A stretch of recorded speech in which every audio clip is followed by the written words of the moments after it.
श्री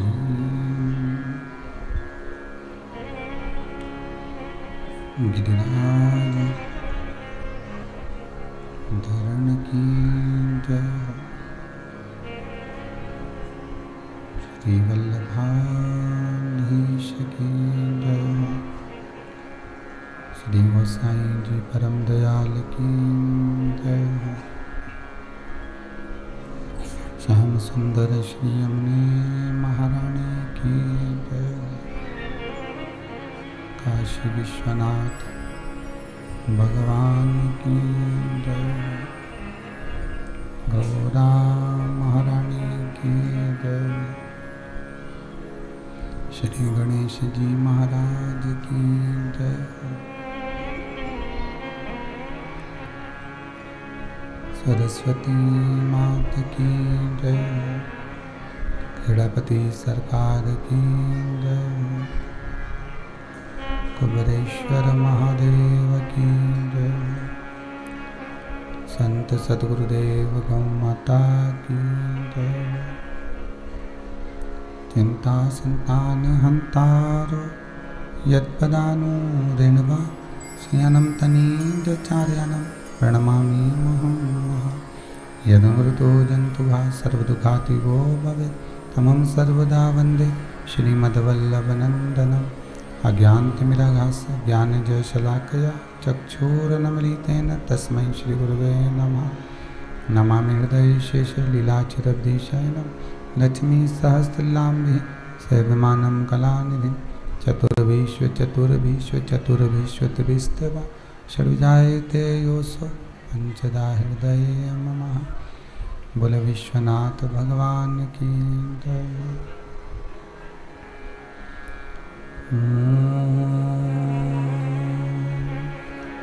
नमः शिवाय। नमः शिवाय।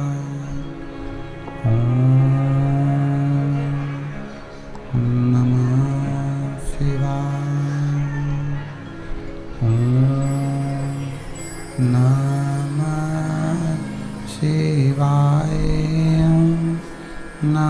नमः शिवाय। Shiva.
शिवाय। विश्वनाथ भगवान की जय। हर हर महादेव, हर हर महादेव, हर हर महादेव हर। काशी विश्वनाथ, भूत भावन भूतेश्वर, ओगड़दानी त्रिकालदर्शी कैलाशी,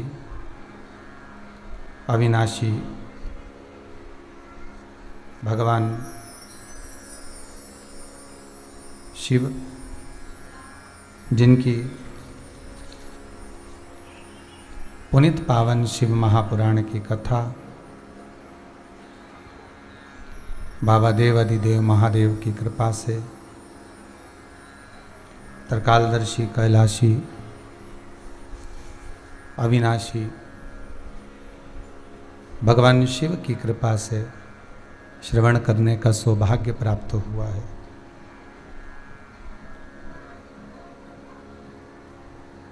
श्रावण का पावन महीना, और इस पावन महीने में भगवान शिव ओगड़दानी त्रिकालदर्शी कैलाशी अविनाशी, मेरा कैलाशपति मेरा शंकर, जो जीवन को सार्थक करने वाला और संपूर्ण विश्व का संसार का कल्याण करने वाला है, ऐसे मेरे शंभु की कथा श्रावण के महीने में श्रवण करने का सौभाग्य स्वर्गीय श्री नारूजी बोंडे, श्रीमती निर्मला बोंडे, जो अपने पूर्वजों के लिए अग्रण्य भाव से इस पावन शिव महापुराण की कथा को करवा रही हैं, साथ में पुत्र श्री विजय जी बोंडे और बहू श्रीमती सोनम जी बोंडे। बोंडे परिवार छिंदवाड़ा, अपने छिंदवाड़ा के ही गुरुदेव को साथ लेकर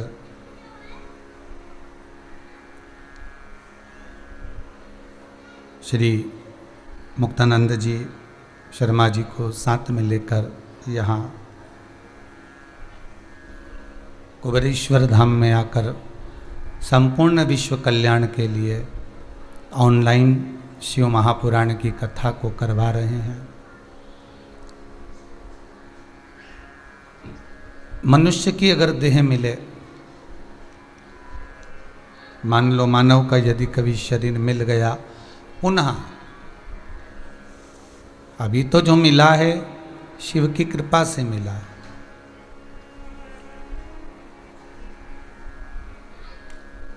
दयालु ओगड़ दातार ने हमको ये मानव का जो शरीर दिया है ये उसकी कृपा से मिला है। 84 लाख योनियां काटने के बाद हमको क्या मालूम था कि हम मानव बन जाएंगे।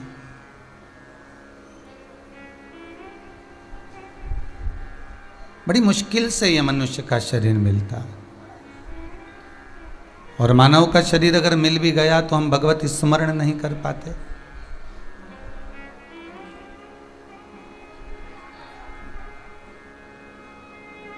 कभी मन यदि भगवत स्मरण में चला भी जाता है, मान लो कभी कभी मन जाता है, कभी कभी शरीर जाता है, कभी मन जा रहा है, कभी शरीर जा रहा है।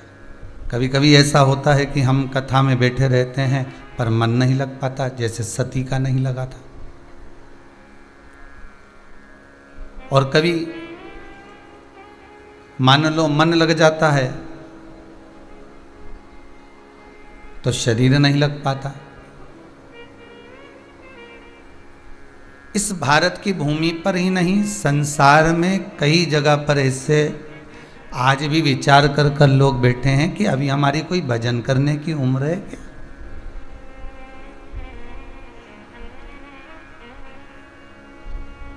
बचपन खेल में खोया, जवानी नींद भर सोया, बुढ़ापा देख कर रोया, सिराने मौत हंसती है। बचपन खेल में गवा दिया, जवानी आई तो भोग और विलास में निकाल दी।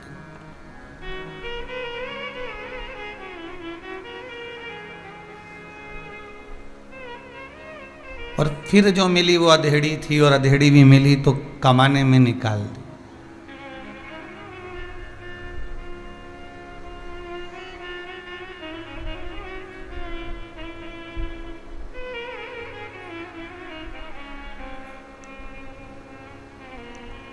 इस चामड़े के शरीर से जितना जीव को प्रेम होता है, उससे आधा भी प्रेम अगर वो परमात्मा से कर लेना तो परमात्मा उसका हो जाता है। कितना? मात्र आधा। ज्यादा नहीं करना है, मात्र आधा बहुत है। जितना ये चामड़े के शरीर से करा,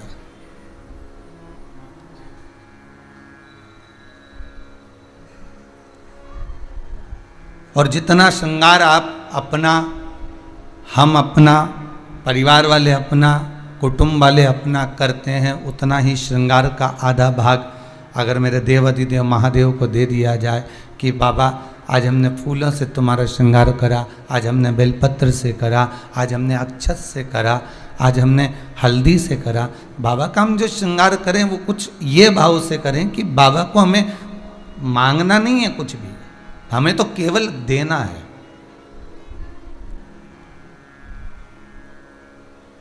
हमें तो केवल बाबा को प्रदान करना है, हमें यहां मांगने का तो क्रम होना ही नहीं चाहिए। उसके दरवाजे पर पहुंचने के बाद फिर कुछ मांगने की ललकता, मांगने की कोई बात सामने होए ना। आप रोज रोज अगर कहीं मांगने के लिए जाओगे ना, प्रतिदिन पड़ोसन का एक प्रैक्टिकल करके देखना, जी जरा चाय की पत्ती देना, एक कटोरी हमारे यहाँ मेहमान आए और चाय नहीं है और लॉकडाउन चल रहा है, जरा दे तो जरा। और वो चाय की पत्ती लिया, फिर कहा जी थोड़ा सा शक्कर देना जरा, 4 मेहमान आए हैं, शक्कर लिया। फिर कहे थोड़ा सा हमारा मोबाइल ख़राब पड़ा, तुम्हारा मोबाइल देना, हम जरा फ़ोन लगा कर वापस देते हैं, मोबाइल लिए। थोड़ी देर बाद के हमारे पास में पीले कलर की साड़ी नहीं है, जरा था दोगी, हम जरा सीहोर जा रहे हैं। अच्छा ले तो वो भी लिया। रोज रोज अगर आप कुछ ना कुछ मांगोगे तो पड़ोसन भी आगे से दरवाज़ा बंद करके पीछे से चालू कर लेती है। और प्रतिदिन अगर देवाधिदेव महादेव के दरवाजे पर जाओगे, प्रतिदिन अगर भगवान के सामने जाकर कहोगे कि हमको ये दे दो, हमको वो दे दो, तो भगवान भी सोचेगा जब तेरा जन्म हुआ था, जन्म के समय पर जिस समय पर नाल कट रही थी, उस समय पर तेरा भाग्य लिख दिया गया था कि तुझे कितना सुख मिलना है, कितना दुख मिलना।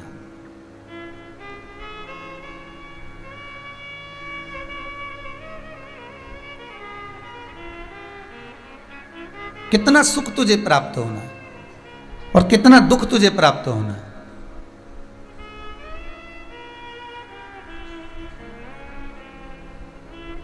भाग्य में लिख दिया जाता है। और वो जो ललाट पर लिखा है, जो भाग्य में लिखा है महाराज, उसको टालना, उसको छोड़ना बहुत कठिन है। जो ललाट पर भगवान ने लिख दिया, और जब एक बार ललाट पर लिखा हुआ परमात्मा लिख कर भेजता है, तो वो केवल एक ही जगह पर जाकर ललाट का लिखा हुआ भी कर्म का जो भोग हमारे ऊपर लिखा गया है, उस भोग को अगर हम भोग रहे हैं और बहुत दुखी होकर भोग रहे हैं, तो यहाँ ब्रह्मा और विष्णु, क्योंकि निर्माता कौन है? ब्रह्मदेव।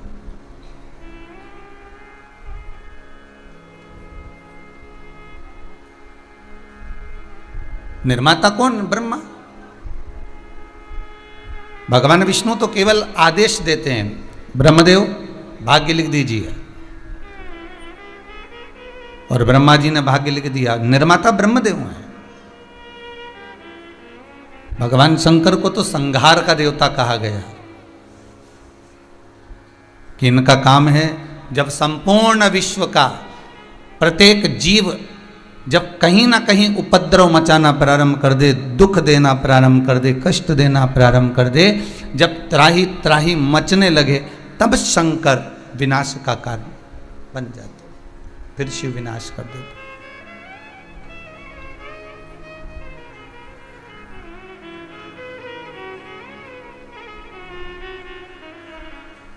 ये तीन, ब्रह्मा, विष्णु और महेश, इनका काम ही यही है। भगवान विष्णु आदेश दे रहे हैं कि आप ब्रह्मा निर्माण करिए, और ब्रह्मदेव उस आदेश का पालन कर कर ब्रह्मा जी भाग्य लिख रहे हैं।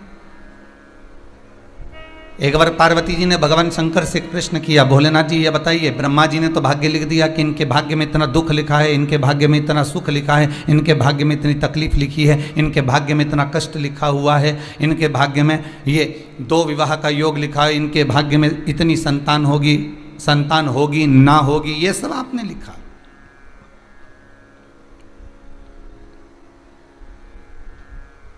पर कभी कभी ऐसा भी होता है कि डॉक्टरों ने कह दिया इसके संतान नहीं होगी, डॉक्टर ने कह दिया, आपने जगह जगह जाकर चेक भी कराया, जांच भी कराई, और बाद में बहुत प्रयास भी किया गया, सारे बाबा जोगी के पास भी होकर आ गए, ना जाने कहाँ कहाँ होकर आ गए, उसके बाद भी अगर संतान नहीं हुई।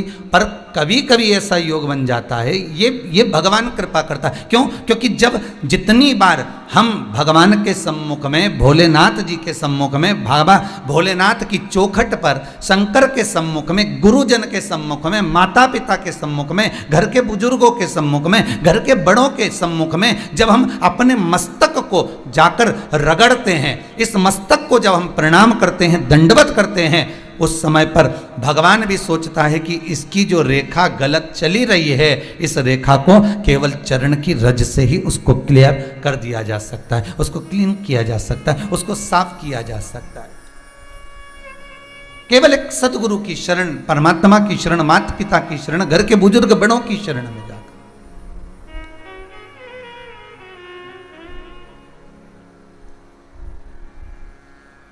कर्म में जो लिखा है वो तो भोगना है। कितना सुंदर बात है महाराज। एक प्रकत्य ऋषि थे जिनका नाम था प्रकत्य,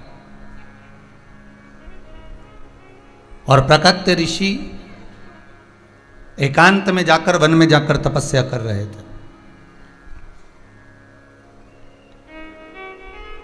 बहुत आपको कल भी कथा में कहा था, जब कोई संत, साधु, सन्यासी, तपस्वी, साधक, उपासक एकांत में जाकर अगर तप कर रहा है, तो उसके तप करने का सबसे बड़ा कारण है कि वो भगवान को पाना चाहता है, वो विषय आदि वस्तुओं में नहीं डूबना चाहता।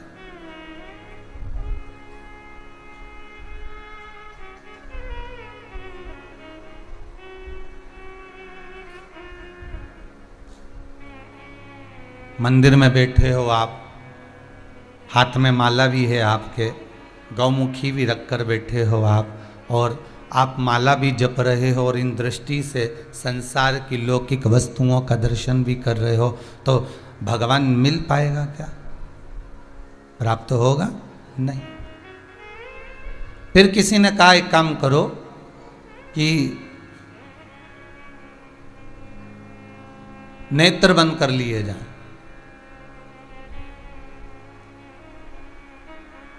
अब नेत्र बंद करके बैठ गए तो मन के नेत्र चंचल हो गए।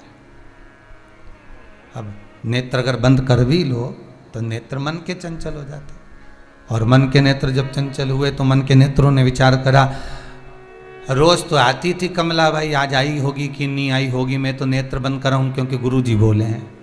अब मन का नेत्र चालू है, मन का नेत्र चालू है, मन का नेत्र बंद नहीं हुआ है।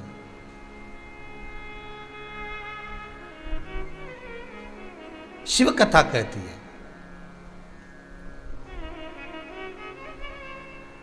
कोई एक व्यक्ति ने प्रश्न किया है, इन पत्र में भी शायद हो सकता है।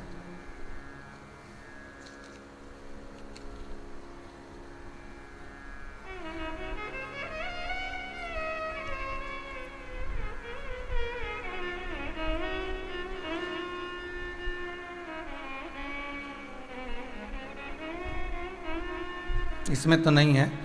प्रश्न किया है, क्या केवल सुबह का समय, शाम का समय मंदिर जाने का होता है? इसके सिवाय हम मंदिर नहीं जा सकते?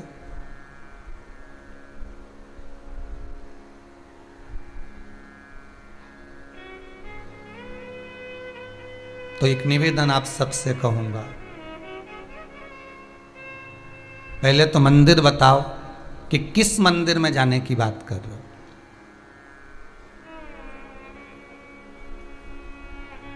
आप कौन से देवता के मंदिर में जाने की बात कर रहे हो?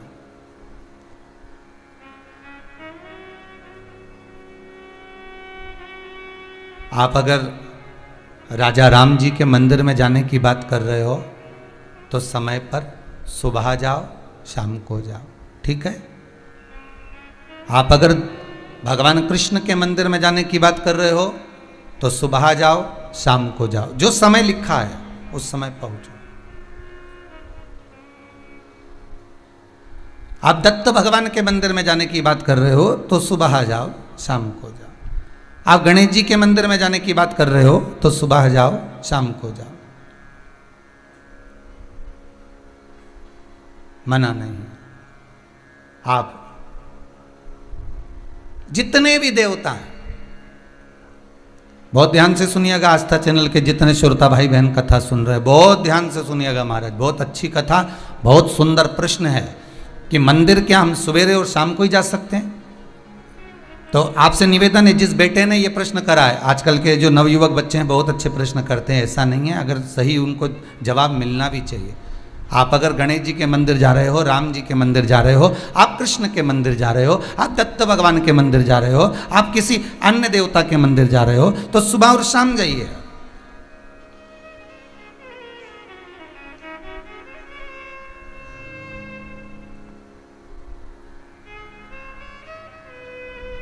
पर यदि आप शंकर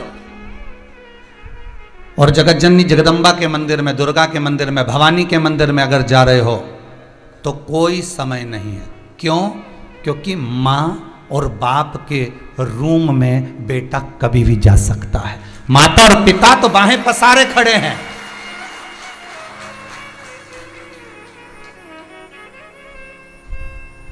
मेरे राम अयोध्या के राजा हैं। मेरे राम वन में विचरण भी करे हैं 14 वर्ष, पर मेरे राम अयोध्या के राजा बनकर बैठे हैं। तो राजसभा में एक समय की सीमा होती है कि राजा कब बैठेंगे और राजा से कब मिलना है। मेरे भगवान द्वारका के राजा हैं कृष्ण, ब्रज के राजा हैं मेरे बिहारी जी, मेरे राधा रमन लाल जी। एक समय सीमा है कि भगवान कब मिलेंगे, राजपाट में कब प्राप्त होंगे। दत्त भगवान गुरु हैं, साधक हैं, उपासक हैं। एक गुरु के पास, एक साधक के पास, एक उपासक के पास में समय देखकर जाना पड़ता कि कहीं वो तब साधना में तो नहीं लगे हैं।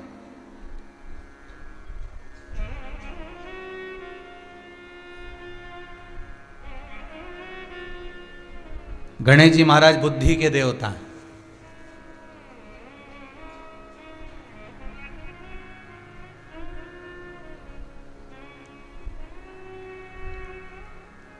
बाप और बेटे में अंतर यही है। मेरे शंकर और भगवान गणेश में अंतर यही है, एक बुद्धि के देवता हैं और एक दिल के देवता हैं। मेरा शंकर काय का देवता है? अरे जम के तो बोलो, दिल का, हृदय का। इसलिए कुंवारी कन्या भी अगर शादी के लिए किसी देवता की पूजन कर रही है, पड़ोसन बोल रही है, नातेदार बोल रहे हैं, रिश्तेदार बोल रहे हैं, कुटुंब वाले बोल रहे हैं, कबीले वाले बोल रहे हैं, तो क्या किसकी पूजन करना? शंकर जी की करो। किसकी पूजन करना? माता जी की पूजन करो। किसकी पूजन करना? भोलेनाथ जी की पूजन करो। 16 सोमवार का व्रत कर लो, सावन के महीने का पूजन कर लो, शंकर जी का ये उपास कर लो, प्रदोष का ये व्रत कर लो, साध लो, ये उपास, ये दान, तो जितने भी करेंगे यहाँ हृदय जुड़ा हुआ है।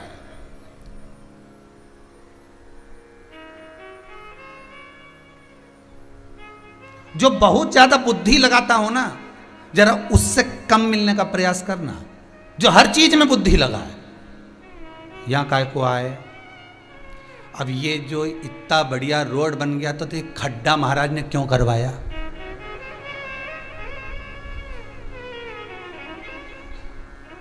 अब तुम्हें खड्डे से मतलब कि पुराण से मतलब है?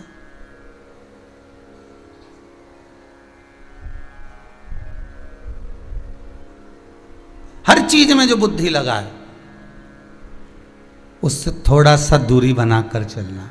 और जो हर चीज में दिल लगाकर बात करे, प्रेम से। दो बहनें होती हैं, जब 4-5 बहनें होती हैं ना, एक बहन बुद्धि से काम ले, हर जगह बुद्धि लगाए, कितने की साड़ी लाई तो इतने की तो हमारा भोपाल में ही मिल जाती, बता, और तू इतनी महंगी ले आई तार की तो यहीं मिल। हर चीज में बुद्धि लगाए, पर उसको दिल नहीं दिख रहा कि बहन लेके आई है, तेरे लिए लाई है, दिल से लाई है, हृदय से लाई है, चित्त से लाई है, तो उसकी कीमत आंकने की क्या जरूरत है कि कितने की लाई? क्या पूछना अपने को? नहीं आम खाओ कि गुठली गिनो? जो बात बात में बुद्धि लगा रहा हो, जो बात बात में बुद्धि की प्रस्तुति दे रहा हो, ऐसे व्यक्ति से थोड़ा सा कम मिलिए। और जो दिल में लगाए, हृदय लगाए, चित्त लगाए, वृत्ति लगाए, उससे थोड़ा ज्यादा मिल लीजिए।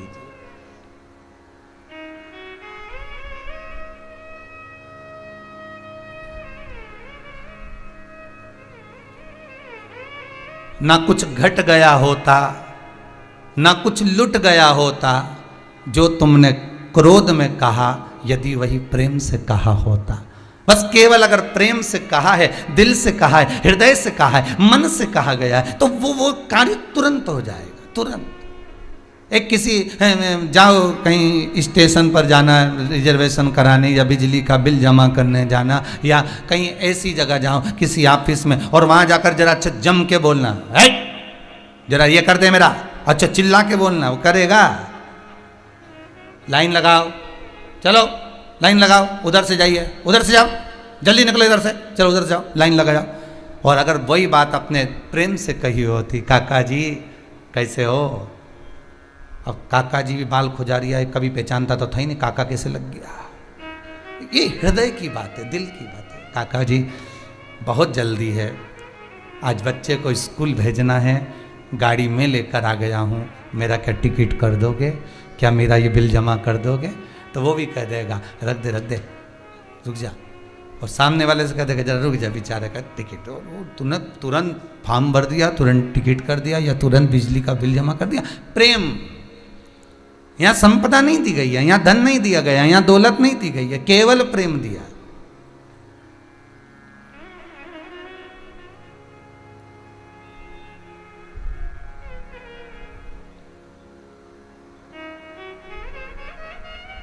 मेरा शिव अगर कुछ देता है तो केवल दिल देता है। ब्रह्मा जी तो खुद परेशान इनसे खूब। कोई शंकर जी के मंदिर में आया हो, नरसिंह मेहता रोता रोता आया तो नरसिंह मेहता का भला कर दिया, नामदेव जी आए तो उनका भला कर दिया, तुकाराम जी आए तो उनका, रामकृष्ण परमहंस जी आए तो उनका। जो शंकर जी के पास पहुंच गया, नैनों में नीर भरकर शिव के पास जाकर जो कहा गया, शंकर के पास जाकर अनुमोदन किया गया, बस उसने, मेरे शिव ने देख लिया कि ये दिल से करा, ये हृदय से करा, इस चित्त वृत्ति लगाकर इस मन से मेरे को पुकार रहा है, तो शंकर ने देरी नहीं करी। भगवान देरी नहीं करे, ये मेरे को पुकारा, हृदय से पुकारा।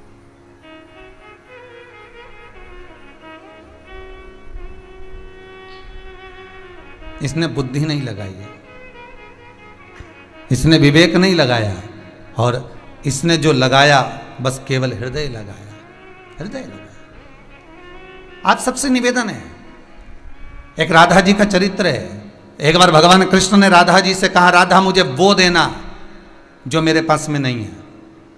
पार्वती जी शंकर जी से कहती हैं तुम्हें चाहिए क्या? शंकर जी कहते हैं मुझे वो देना जो मेरे पास में नहीं है। राधा कृष्ण दोनों के संवाद में भगवान कृष्ण कहते हैं, राधा मुझे वो दे दे जो मेरे पास में नहीं है। तो राधा जी की सखी ललिता जी बोली, भगवान के पास में, भगवान को सबसे ज्यादा प्रिय वस्त्र है, पीताम्बर है, अंबर है, एक काम करते भगवान को पीताम्बर दे देते हैं। भगवान बोले तुम्हारे पीताम्बर का करूंगा क्या?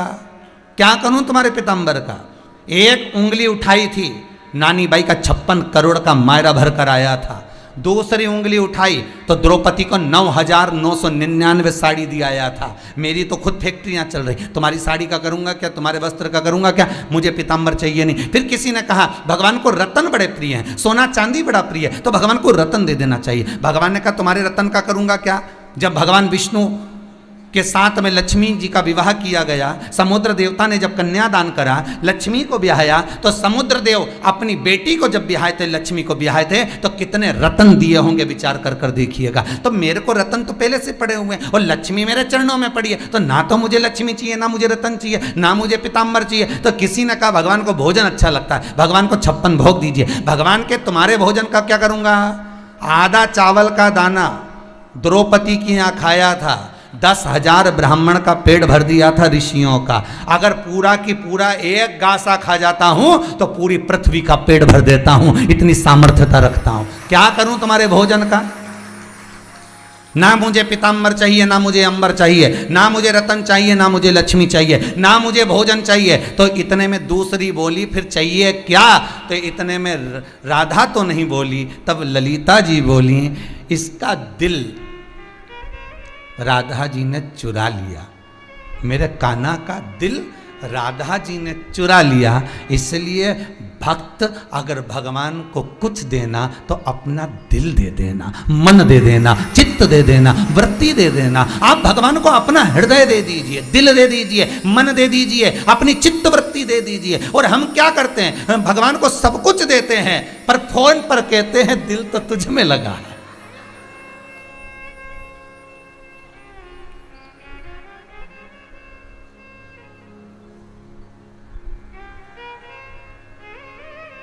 जिसको देना था उसको नहीं दे पाए।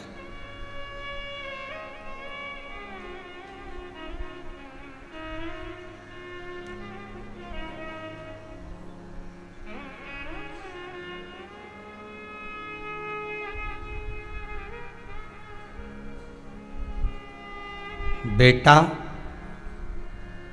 और बेटी दोनों में बहुत अंतर है। इतना अंतर है बेटा और बेटी में, इतना अंतर है कि दुनिया का कोई अच्छा कथाकार भी इस अंतर को समझा नहीं सकता।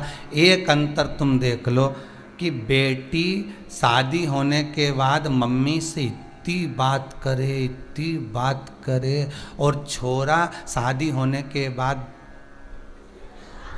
घर चले जाता है, तो वो अपनी माँ को फोन लगाकर क्यों नहीं कहता मम्मी आज मैंने यहाँ का काम कर लिया है पर तेरी बहुत याद आ रही है, बहुत याद।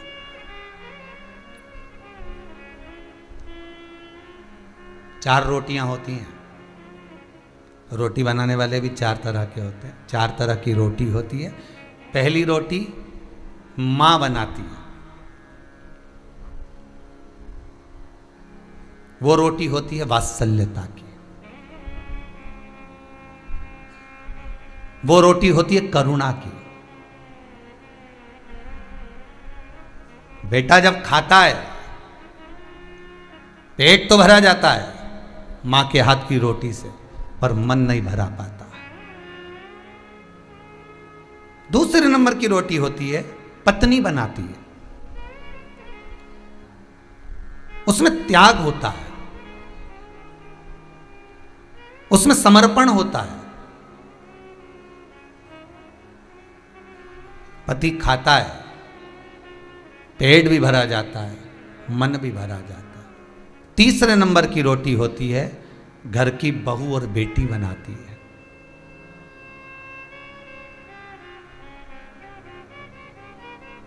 उसमें स्नेह जुड़ा होता है, उसमें स्नेह जुड़ा है। और चौथे नंबर की रोटी है जो घर में दासी बनाती है, कोई नौकरानी चाकरानी, कोई बाई, कोई भाई, कोई आया, रोटी बनाई। चौथे नंबर की रोटी वो है ना तो उसमें पेट भराया और ना उसमें मन भराया, केवल खाना इसलिए है क्योंकि मैडम को ऑफिस जाना है। तो वो जो जो बनवाएगी वो खाना पड़ेगा, अपने को भी जाना, टाइम नहीं है, तो यहाँ समय नहीं है तो खाना बनाने वाली लगी हुई है, वो बनाएगी।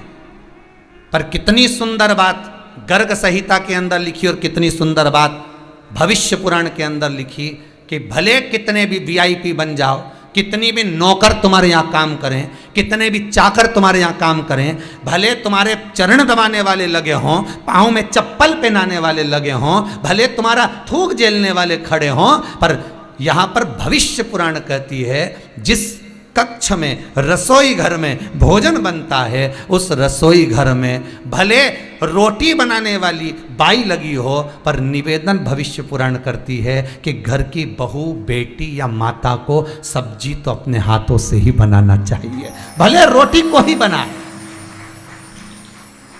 कितने भी नौकर लगे हो, कितने भी चाकर लगे हो, कितने भी आपके कर्मचारी लगे हो और कुछ भी करें, वो रोटी बना कर जाए, उससे कह दो सब्जी मत बनाना, सब्जी हम बनाएंगे, दाल हम बघारेंगे, तो उबाल दे, बघारेंगे हम। क्यों? केवल रोटी अकेली नहीं खाई जाती, काय से खाई जाती है? सब्जी से। उसने किसी भी भाव से रोटी बनाई हो, कुड़ कुड़ के बनाई हो, चाहे घर से टेंशन लेके आके आटा उसन उसन के रोटी बनाई हो, वो कैसी भी बनाएगी। और तुम पति को परसोगे तो भोजन परसने में जो सब्जी बनाई है आपने, जो दाल बघारी है, जो चटनी बनाई है आपने, जो भी कुछ पदार्थ बनाया है, सामग्री बनाई है, उसमें तुमने प्रेम से बनाया कि मैंने आज अच्छे से बघारी है, बहुत जोरदार बघारी, दिल से बघारी। तो जब वो रोटी किसी काम की नहीं, बस वो सब्जी में गई, डूब गई, और डूबी तो उसका जो स्वाद है, उसका जो प्रेम है, उस रोटी को संजोकर तुम्हारे उदर तक पहुंचा दिया। तो भविष्य पुराण कहती है बनवाओ जो बनवाना है तुमसे, मना नहीं, सारा काम करवाओ नौकर चाकर से, मना नहीं, पर रोटी भी बनवाओ, मना नहीं, पर सब्जी प्रयास करना।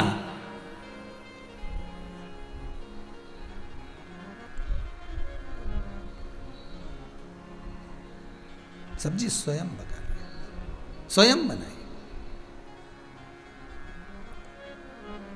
किसी भी देवता के यहां जाइए, समय देखकर जाओ, मना नहीं है। वहां लिखा रहता है सुबह 9 बजे से 12 बजे तक खुला रहेगा, 4 बजे से इतनी बजे तक खुला रहेगा। पर शंकर के मंदिर में कोई समय नहीं होता, माँ जननी जगदम्बा के मंदिर में कोई समय नहीं होता, माता वैष्णो देवी के मंदिर चले जाओ, बिजासन के मंदिर चले जाओ, सलकनपुर चले जाओ, मैहर चले जाओ, तुम जितने माता, देवास वाली माता के मंदिर चले जाओ, तुम जितनी चामुंडा के माता के मंदिर, कलकत्ता वाली माता के मंदिर, जितनी देवी के मंदिर जाओगे, जितने सिद्धपीठ जाओगे, सारी सिद्धपीठ में समय की कोई परिभाषा नहीं होती। माँ के दरबार में समय की सीमा नहीं होती। क्यों? क्योंकि माँ अपने बेटे से कभी भी मिल सकती है और बेटा अपनी मां को कभी भी पुकार सकता है, उसके समय की कोई सीमा नहीं है।